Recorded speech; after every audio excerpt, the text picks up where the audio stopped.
കനത്ത മഴ തുടരുന്ന സാഹചര്യത്തിൽ ജില്ലയിലെ വിദ്യാഭ്യാസ സ്ഥാപനങ്ങൾക്ക് വ്യാഴാഴ്ച ജില്ലാ കളക്ടർ അവധി പ്രഖ്യാപിച്ചു.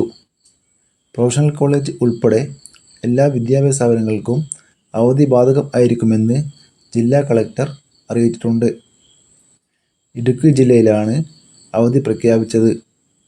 കൂടാതെ മറ്റു 2 ജില്ലകളിലും അവധി പ്രഖ്യാപിച്ചിട്ടുണ്ട്. വയനാട്, തൃശ്ശൂർ ജില്ലകളിലാണ് ജില്ലാ കളക്ടർ അവധി പ്രഖ്യാപിച്ചത്. പ്രൊഫഷണൽ കോളേജ് ഉൾപ്പെടെ എല്ലാ വിദ്യാഭ്യാസ സ്ഥാപനങ്ങൾക്കും അവധിയായിരിക്കുമെന്ന് അതാത് ജില്ലയിലെ ജില്ലാ കളക്ടർ പ്രഖ്യാപിച്ചിട്ടുണ്ട്.